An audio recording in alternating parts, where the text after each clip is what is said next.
الحمد لله كفى والصلاة والسلام على من استفى أما بعد. أعوذ بالله من الشيطان الرجيم. بسم الله الرحمن الرحيم. قال الله تعالى في القرآن المجيد والفرقان الحميد: يا أيها الذين آمنوا اتقوا الله وقولوا قولا سديدا. وقال تعالى: الطلاق مرتان فإمساك بمعروف أو تسريح بإحسان. صدق اللہ العظیم. معزز سامعین، ایک بڑے عالم ربانی نے بڑی قیمتی بات کہی ہے. اللہ پاک نے انسان کے اندر جو خواہشات رکھی ہے ان کی تکمیل کے لیے بہترین طریقہ بھی مقرر کیا ہے. ظاہر بات ہے کہ اللہ پاک خالق ہے، اس لیے اللہ پاک سے زیادہ اپنی مخلوق کو کون پہچان سکتا ہے. الا یعلم من خلق وهو اللطیف الخبیر. کیا اللہ ہی نہیں جانے گا جس نے پیدا کیا ہے، حالانکہ وہ بہت مہربان اور باریک بھی ہیں. اللہ تعالی نے مردوں کے اندر عورتوں کی خواہش بھی رکھی ہے، جس کے بارے میں ارشاد خداوندی ہے: زُيِّنَ لِلنَّاسِ حُبُّ الشَّهَوَاتِ مِنَ النِّسَاءِ. انسانوں کے لیے عورتوں کی محبت کو مزین کر دیا گیا. اب اس جذبہ کی تکمیل کا ایک طریقہ یہ تھا کہ انسان جانوروں کی طرح اپنی خواہش پوری کرتا، جیسے آج دنیا میں اخلاقی قدروں سے عاری یورپ کے افراد کر رہے ہیں، جو دنیا میں بہت ترقی یافتہ سمجھے جاتے ہیں. آج ان کا یہ حال ہے کہ ایک عرب عالم نے یورپ کی موجودہ تہذیب پر اپنی کتاب میں لکھا ہے کہ ایک ہی مجلس میں ماں باپ بیٹا بیٹی بیٹھے ہوئے ہیں اور کوئی پوچھنے والا باپ سے پوچھتا ہے کہ اپنی بیٹی سے زنا کرتے ہوئے اسے کیا محسوس ہوا. اسی طرح بیٹی سے پوچھتا ہے کہ باپ کے ساتھ بدکاری کرتے ہوئے اس نے کیا محسوس کیا، اور پھر یہ لوگ بڑے شوق سے اپنے احساسات بیان کرتے ہیں. اللہ تعالیٰ نے اس بے لگام زندگی پر پابندی لگائی اور ارشاد فرمایا: قُلْ إِنَّمَا حَرَّمَ رَبِّيَ الْفَوَاحِشَ مَا ظَهَرَ مِنْهَا وَمَا بَطَنَ. اے پیغمبر، آپ اعلان کر دیجئے کہ میرے پروردگار نے بے حیائی کی تمام باتوں کو، خواہ وہ کھلی ہوئی ہو یا چھپی ہوئی ہو، حرام قرار دیا ہے. دوسری جگہ فرمایا: وَلَا تَقْرَبُوا الزِّنَا إِنَّهُ كَانَ فَاحِشًا وَسَاءَ سَبِيلًا. بدکاری کے قریب بھی مت جانا، وہ یقینی طور پر بڑی بے حیائی اور بے راہ روی ہے. غرض کے جتنے کام بھی برائی اور بے حیائی کے ہیں ان کے بارے میں اللہ پاک نے ایک جملے میں اعلان فرمایا: فَمَنِ ابْتَغَىٰ وَرَاءَ ذَلِكَ فَأُولَٰئِكَ هُمُ الْعَادُونَ. اللہ پاک نے خواہشات کی تکمیل کے لیے نکاح کا جو طریقہ مقرر فرمایا ہے وہ بالکل پاکیزہ اور حلال طریقہ ہے. اس کے علاوہ جتنی شکلیں ہیں وہ سب حرام ہیں. اس لیے نکاح کے علاوہ دوسرے ناجائز طریقے سے اپنی خواہشات پوری کرنے والا مجرم ہے. حضور صلی اللہ علیہ وسلم جب معراج کے سفر پر تشریف لے گئے تو آپ صلی اللہ علیہ وسلم فرماتے ہیں کہ میرا گزر ایک تنور پر سے ہوا جس کا نچلا حصہ تو بہت کشادہ ہے لیکن اوپر کا حصہ بہت تنگ ہے. اس تنور میں برہنہ مرد اور عورتیں ہیں. جب آگ بھڑکتی ہے تو وہ اوپر تک آتے ہیں لیکن تنور کا منہ چھوٹا ہونے کی وجہ سے پھر نیچے چلے جاتے ہیں. میں نے جبرائیل علیہ السلام سے پوچھا یہ کون لوگ ہیں؟ انہوں نے بتایا کہ یہ زنا کرنے والے لوگ ہیں. حدیث شریف میں ہے جو شخص کسی اجنبی عورت کو دیکھتا ہے قیامت کے دن اس کی آنکھوں میں پگھلا ہوا سیسا ڈال دیا جائے گا. میرے والد صاحب نے ایک موقع پر فرمایا کہ ہمارے فقہا نے یہاں تک لکھا ہے کہ اگر کسی عورت کے غسل کا بچا ہوا پانی ہو تو کسی اجنبی مرد کو اس سے غسل نہیں کرنا چاہیے تاکہ اس کے خیالات پاکیزہ رہے. اللہ پاک نے عورتوں کی جانب میلان اور خواہش کی تکمیل کا بہترین طریقہ نکاح مقرر فرمایا ہے، جسے اسلام نے بالکل آسان کر دیا ہے، جبکہ دیگر مذاہب میں نکاح انتہائی مشکل کام ہے. حضور صلی اللہ علیہ وسلم نے فرمایا سب سے زیادہ برکت والا نکاح وہ ہے جس میں خرچ کم سے کم ہو، اس کے برعکس فضول خرچی والا نکاح بدترین نکاح ہے جس کے نتیجے میں زنا آسان ہوتا ہے۔ آپ صلی اللہ علیہ وسلم نے نکاح سے متعلق ہدایت دیتے ہوئے ارشاد فرمایا کہ نکاح کا اعلان کرو اور اسے مسجد میں کرو۔ آپ اندازہ کیجئے کہ یہ نکاح کا کتنا آسان طریقہ ہے کہ مسجد میں قرآن کریم کی چند آیات پڑھی جاتی ہے اور ایجاب و قبول ہوتا ہے اور نکاح ہو جاتا ہے۔ اس کے برعکس برادران وطن میں نکاح کی مجلس میں جو رقص و سرور اور شراب نوشی کا دور چلتا ہے اور نشہ میں لڑائی جھگڑے کی نوبت آ جاتی ہے اور نکاح کی مجلس ماتم میں تبدیل ہو جاتی ہے، ہم نے بھی نکاح میں بعض چیزوں کا اضافہ کر دیا ہے، ورنہ جناب رسول صلی اللہ علیہ وسلم کے دور میں تو نکاح بہت آسان تھا۔ ایک صحابی رضی اللہ عنہ نے دوسرے صحابی کے ذریعے ایک جگہ نکاح کا پیغام بھجوایا۔ وہ پیغام لے کر گئے تو گھر والوں نے اس رشتے سے انکار کر دیا اور کہا کہ اگر آپ ہماری بیٹی سے نکاح کرنا چاہیں تو ہمیں منظور ہے۔ چنانچہ اسی جگہ لڑکی کے باپ نے خطبہ نکاح پڑھا اور ایجاب و قبول کے بعد نکاح ہو گیا۔ اب پیغام بھجوانے والے صاحب منتظر ہیں کہ رشتہ منظور ہوا یا نہیں ہوا۔ جب یہ باہر نکلے اور انہیں بتایا کہ آپ کا رشتہ ان لوگوں نے نامنظور کر دیا اور میرا رشتہ منظور کر لیا اور میں نے نکاح بھی کر لیا، جیسے ہی انہوں نے یہ سنا تو دعا دی، بارک اللہ لک و بارک علیک و جمع بینکما بالخیر، اللہ تعالیٰ آپ کو برکت دے اور خیر کے ساتھ دونوں جمع کرے۔ آپ تصور کیجئے کہ اگر ان کی جگہ ہم ہوتے تو کیا کرتے؟ بلا شبہ حضرات صحابہ کی زندگی ہمارے لیے نمونہ ہے جس کی پیروی میں دنیا و آخرت کی نجات پوشیدہ ہے۔ معزز سامعین، اسلام نے نکاح کو آسان قرار دیا ہے اور ہمیں اس کا پاکیزہ طریقہ بتایا، اور پھر نکاح کی زندگی کس طرح بسر کی جائے خود ہمارے نبی صلی اللہ علیہ وسلم نے نکاح کی زندگی بہترین انداز میں گزار کر ہمارے لیے نمونہ پیش فرمایا۔ آپ صلی اللہ علیہ وسلم کے گھر میں کیسا خوشگوار ماحول تھا، اس کا اندازہ اس بات سے لگایا جا سکتا ہے کہ حضرت عائشہ رضی اللہ عنہا سے کسی نے پوچھا حضور صلی اللہ علیہ وسلم گھر میں کس طرح رہتے تھے؟ انہوں نے فرمایا عام انسانوں کی طرح زندگی گزارتے تھے، اپنے کپڑوں میں خود پیوند لگاتے، گھر میں جھاڑو دے دیتے اور گھر کے کاموں میں ہماری مدد کرتے۔ عام لوگ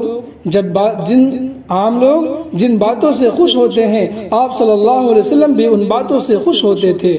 ایسا نہیں تھا کہ گھر کے باہر آپ صلی اللہ علیہ وسلم رسولوں کے تاجدار ہیں، گھر میں آئے ہیں تو اب بھی آپ صلی اللہ علیہ وسلم اپنے اسی مقام و مرتبہ کے اعتبار سے نہ کسی بات پر ہنستے ہیں، نہ مسکراتے ہیں، نہ گھر کے کاموں میں کوئی مشورہ فرماتے ہیں۔ نہیں، آپ باعظمت پیغمبر ہیں اور آپ کی نبوت قیامت تک کے لیے، اور آپ سے بہتر اس کائنات میں اور کون ہے؟ میرے مصطفیٰ کا ہمسر نہ ہوا نہ ہے نہ ہوگا، کوئی اور ان سے بہتر نہ ہوا نہ ہے نہ ہوگا۔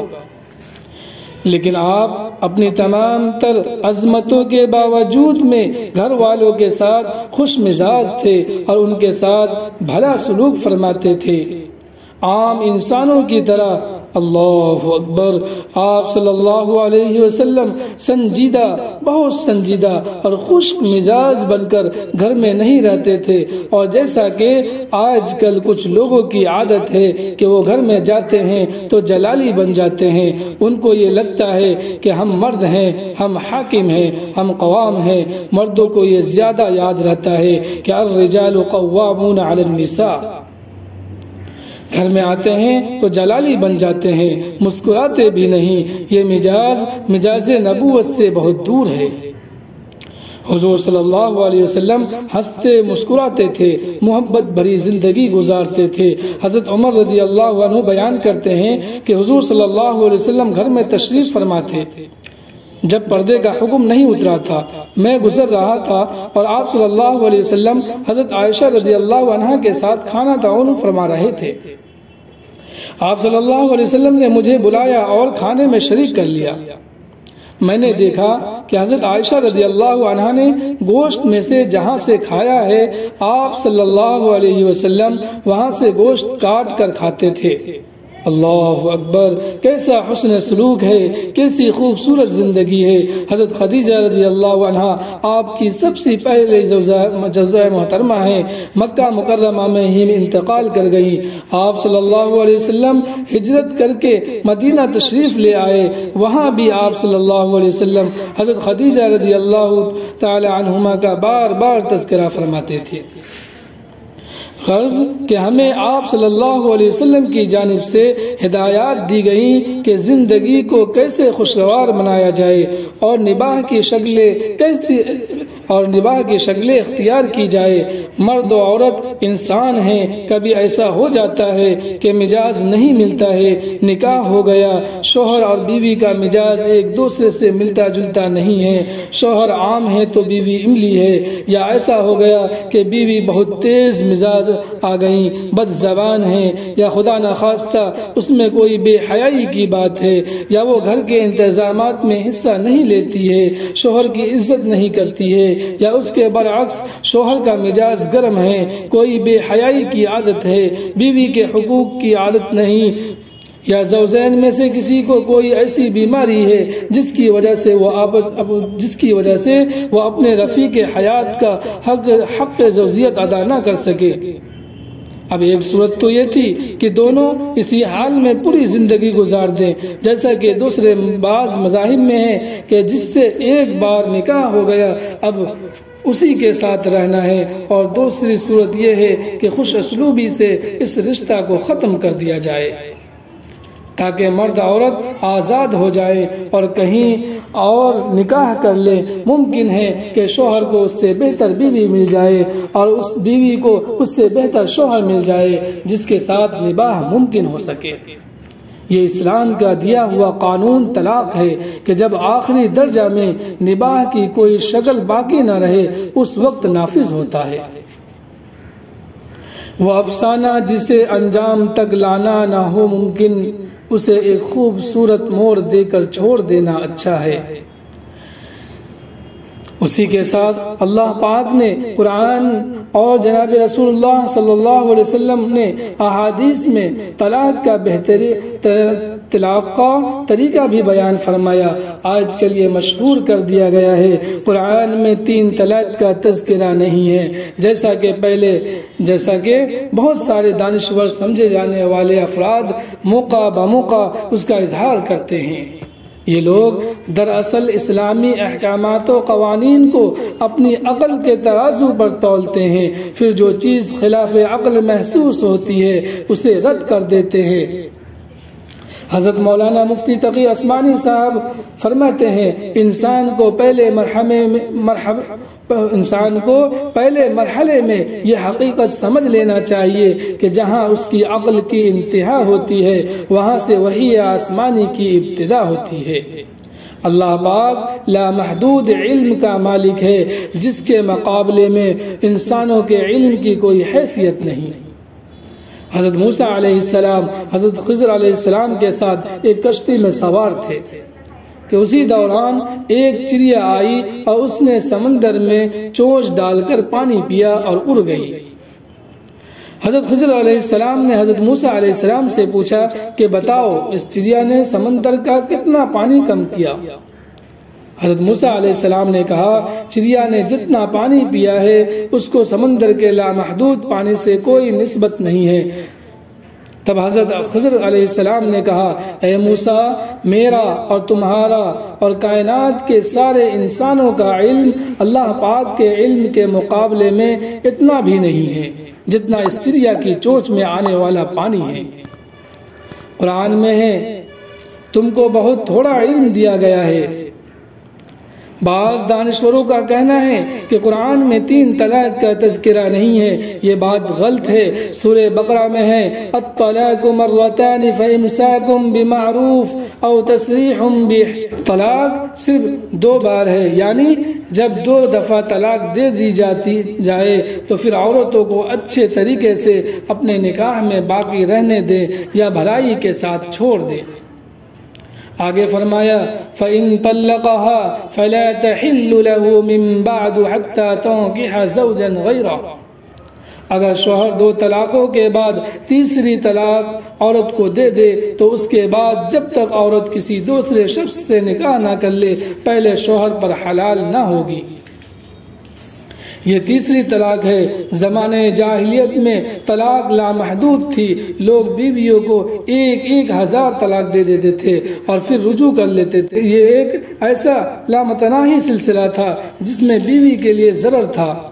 اللہ پاک نے طلاق کو 3 تک محدود کر کے عورتوں پر ہونے والے ظلم کو ختم فرمایا اور لامحدود طلاق کو محدود کر دیا۔ رجوع کی مہلت 2 طلاق تک رکھی۔ اب جیسے ہی کسی نے تیسری طلاق دی تو بیوی ہمیشہ کے لیے اس کے ہاتھ سے نکل جائے گی۔ اسی کے ساتھ اللہ تعالیٰ نے طلاق کا اختیار مرد کو دیا اور اس کا طریقہ کار بھی بتایا۔ سورہ طلاق آیت نمبر 1 میں اللہ تعالیٰ فرماتے ہیں اے پیغمبر کہہ دو جب تم عورتوں کو طلاق دینے لگو تو عدت کے شروع میں طلاق دو اور عدت کا شمار رکھو اور خدا سے جو تمہارا پروردگار ہے ڈرو ان کو عدت کے دنوں میں ان کے گھر سے نہ نکالو اور نہ وہ خود نکلے۔ ہاں اگر وہ سری بے حیائی کرے تو نکال دینا چاہیے، اور یہ خدا کی حدیں ہیں، جو خدا کی حدوں سے تجاوز کرے گا وہ اپنے آپ پر ظلم کرے گا۔ اے طلاق دینے والے تجھے کیا معلوم شاید خدا اس کے بعد کوئی رجعت کی سبیل پیدا کر دے۔ چونکہ نکاح کی زیادہ تر ذمہ داریاں جیسے مہر، نان و نقفہ اور حق وغیرہ شوہر پر عائد ہے، اسی لیے طلاق کا اختیار بھی اسی کو ہے۔ ایک مرتبہ حضور صلی اللہ علیہ وسلم کی خدمت میں ایک غلام نے آ کر شکایت کی کہ میرے آقا نے ایک عورت سے میرا نکاح کیا اور اب وہ ہمیں الگ کرنا چاہتا ہے۔ حضور صلی اللہ علیہ وسلم نے یہ سنا تو منبر پر کھڑے ہو کر ارشاد فرمایا کہ لوگوں کو کیا ہو گیا ہے، وہ اپنے غلام اور باندی کا نکاح کرا دیتے ہیں اور پھر بعد میں ان میں جدائی پیدا کرنا چاہتے ہیں۔ پھر آپ صلی اللہ علیہ وسلم نے یہ اعلان فرمایا الطلاق من اخذ بالساق، طلاق کا اختیار تو اسی کو ہے جس نے پنڈلی کو تھام رکھا ہے، یعنی شوہر کو۔ اب یہ دنیا اعتراض کر رہی ہے کہ طلاق کا اختیار مرد کی طرح عورت کو کیوں نہیں دیا گیا؟ یہ مساوات کے خلاف ہے اور عورت پر ظلم ہے۔ مساوات تو یہ ہے کہ دونوں کو طلاق کا اختیار دیا جائے۔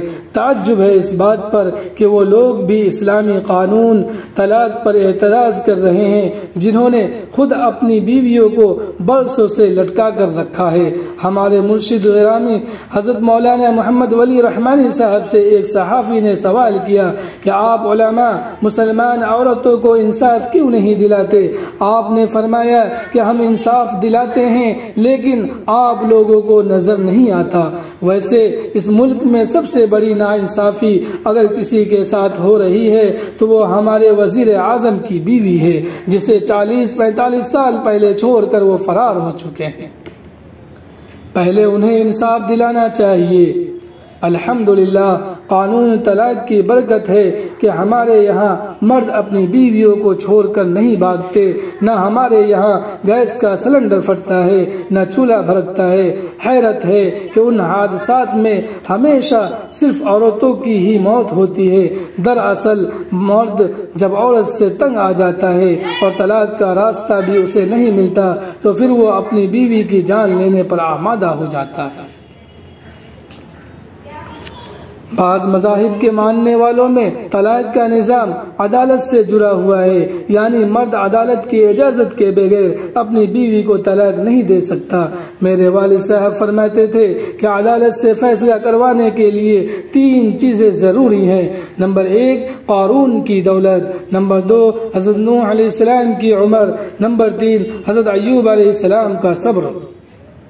ہمارے ملک میں اور خصوصاً متھرا سے قریب وردون کے آشرموں میں آج ہزاروں نہیں لاکھوں عورتیں ایسی ہیں جنہیں ان کے شوہر چھوڑ کر فرار ہو چکے ہیں اور وہ تڑپ رہی ہے، ان کا کوئی پرسان حال نہیں ہے۔ اس لیے ہم کہتے ہیں کہ طلاق رحمت ہے، زحمت نہیں۔ طلاق کا حق مرد کو اس لیے دیا گیا ہے کہ نکاح کی ڈور اس کے ہاتھ میں ہوتی ہے اور فطری طور پر صبر و تحمل اور سوچنے سمجھنے کی صلاحیت اس میں زیادہ ہوتی ہے۔ اگر عورتوں کو طلاق کا اختیار دے دیا جاتا تو یقیناً طلاق شرع جتنی عائد ہے وہ اس سے کئی گنا زیادہ ہوتی۔ اللہ تعالی حاکم بھی ہے اور حکیم بھی، اس نے اپنی حکمت کے تحت مرد کو طلاق کا اختیار دیا اور عورت کو خلا کا اختیار دیا۔ اسے بالکل محروم بھی نہیں کیا۔ عورت اسلام میں بالکل مجبور اور مظلوم یا کسی کی دست نظر نہیں ہے، بلکہ اسلام نے عورت کو جتنا معزز اور با اختیار بنایا ہے، دنیا کا کوئی مذہب ایسا نہیں ہے جس نے عورتوں کو حقوق اور اختیارات اور اعزازات سے نوازا ہو۔ ہمارے ذہنوں میں حلالہ کا جو تصور ہے وہ یہ کہ کسی کو پیسہ دے کر اس سے عورت کا نکاح کرا دیا جائے اور ایک دو روز کے بعد جب وہ طلاق دے دے گا تو پھر یہ عورت پہلے شوہر کے لیے حلال ہو جائے گی۔ یہ حلالہ کا اسلامی تصور نہیں ہے۔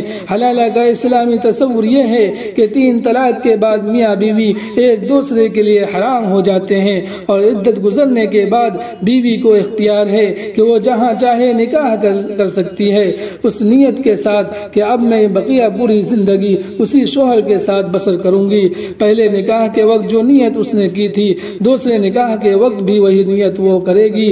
اب اگر خدا نخواستہ اس دوسرے شوہر کا انتقال ہو جائے یا وہ طلاق دے دے تو اب اسے اختیار ہے کہ وہ پہلے شوہر سے نکاح کرنا چاہے تو کر سکتی ہے۔ یہ حلالہ کا صحیح تصور ہے۔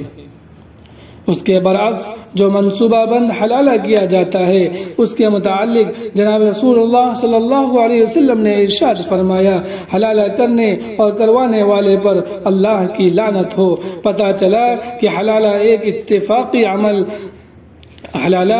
اتفاقی عمل ہے، نہ کہ منصوبہ بند۔ اگر کوئی منصوبہ بندی کے ساتھ یہ عمل کرتا ہے یا کرواتا ہے تو جناب رسول اللہ صلی اللہ علیہ وسلم نے اس پر لعنت فرمائی ہے اور یہ اس شخص کی غلطی ہے، نہ کہ قانون حلالہ کی۔ حضرت عمر ابن خطاب رضی اللہ عنہ فرماتے تھے کہ اگر حلالہ کرنے والوں کو میرے سامنے لایا جائے تو میں قسم خدا ان کو سنگسار کر دوں گا۔ آج منصوبہ بند حلالہ کرنے والوں نے اسلام دشمنوں کو یہ موقع دیا کہ وہ اسی کو اسلامی حلالہ تصور کر کے اسلام پر کیچڑ اچھال رہے ہیں اور مسلمانوں کو بدنام کر رہے ہیں۔ اس بدنامی کا سبب خود مسلمان بن رہے ہیں، جو کہ نہایت افسوس کی بات ہے، اس لیے کہ اسلامی قوانین میں کسی طرح کے ظلم اور ناانصافی کا شائبہ تک نہیں ہے۔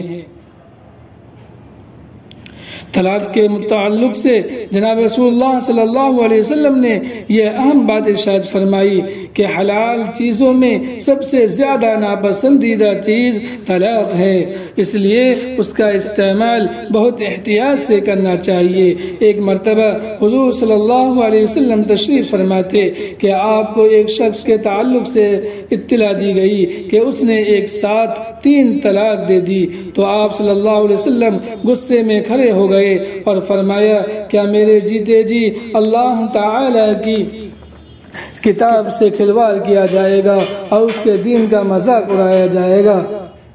3 طلاق پر آپ صلی اللہ علیہ وسلم نے سخت ناراضگی کا اظہار فرمایا۔